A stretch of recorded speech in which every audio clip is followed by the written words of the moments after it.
ፊንቴክ ኢንቨስትመንት ስለ ፊንቴክ ኢንቨስትመንት ስናወራ ዋናው መስራቹ ሰውዬ ማን ነበረ ስሙ?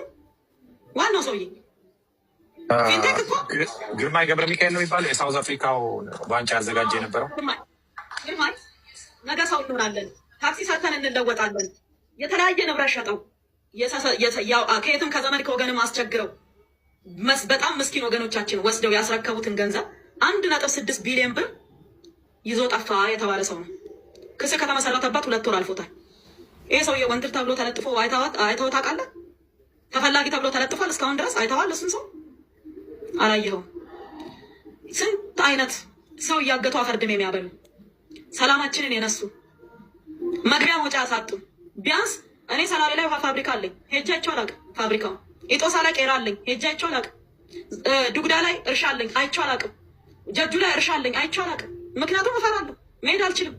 ለዛ ሰላም የነሱን የተለያየ የሰው ደም የሚያፈሱ መኪና እያገቱ ስንት ጓደኞቼ በጠራራ ፀሐይ ተገለዋል እኮ በጠራራ ፀሐይ። ያንን ድርጊት የፈጸሙ ስንት ነገር ያደረጉ ሰዎች ተፈላጊ ተብለው ባልተፈለጉበት ሁኔታ በረከት ሀገር ላይ 8 ሚሊዮን ብር ኪሳራ አድርሳለች። 8 ሚሊዮን ኢትዮጵያ ብር ኪሳራ አድርሳለች አለ። 8 ሚሊዮኑን ምነው አንድ መኪና አሮጌ መኪናን ወስዶ ሸጠው ወስዶ ምን ችግር አለ? ገባ አድርሼ ከሆነ ያንን ራሴ ነኝ የነዳጁን ብር የከፈልኩት። ነዳጁን የወሰዱት ራሳቸው ናቸው፣ የሸጡት እነሱ ናቸው። እኔ እስር ቤት ነበርኩ በዛ ሰዓት ነዳጁ ሲሸጥ ማለት ነው። ገባ ያ በሆነበት ሁኔታ ማለት ነው። እንዴት ነው እኔ 8 ሚሊዮኑን ኪሳራ ያደረስኩት መንግስት ላይ? ያልወሰድኩትን ነዳጅ አልወሰድኩም እኮ ነዳጁ።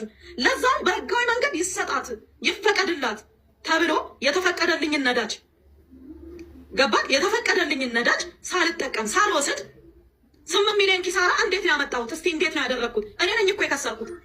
ብሬም ተወስዶ ነዳጅም ተወስዶ ሳልወስድ ምንም ነገር ሳልወስድ ባዶ እጄን የገባሁት ገባ። እኔ በረከት ነኝ። እንዴት አድርጌ ነው በ8 ሚሊዮን ኪሳራ ሀገሪቷ ላይ ያደረግኩባት? ገባ እኔ ይሄንን የሰሯቸውን ስራ የምታውቃቸው ናቸው። ዘርዝሬ ልናገር ብል ማለት ነው። ገባ እኔ አንድ ነገር እንድትገነዘብልኝ ወይም እዚህ ጋር የሚሰማኝ ሰው እንዲገነዘብልኝ የምፈልገው አንድ ነገር አለ። ትምህርት ቤት ከአንድም ሰው ገንብቻለሁ። ምገባ ማዕከል ከአንድም 2 ገንብቻለሁ። አንዱ በመጠናቀቅ ላይ ነው። ክሊኒክ ገንብቻለሁ። ለመከላከያ ረድቻለሁ። ለፌዴራል ፖሊስ ረድቻለሁ። ጎፋ ላይ ችግር ሲደርስ ነበርኩ። ወላይታ ላይ ችግር ሲደርስ ነበርኩ። የቦረና ድርቅ ላይ ነበርኩኝ። በማንኛውም ሰዓት ወገኖቼ በፈለጉኝ ሰዓት ሁሉ አለው። እንደሌላ ሰው ከማበላቸው ከምጦራቸው አረጋውያን ጎኖኜ ቪዲዮ ተነስቼ አልፖስትም። ምክንያቱም እግዚአብሔር ከመዘገበልኝ እግዚአብሔር ካየልኝ ይበቃኛል ብዬ ስለማስብ ሰዎቹንም ማሳቀቅ ስለማልፈልግ የምመግባቸውን ሰዎች 10 የማስተምራቸውን ህፃናት 10 እየቀረጽኩኝ መልቀቅ አልፈልግም ቪዲዮ።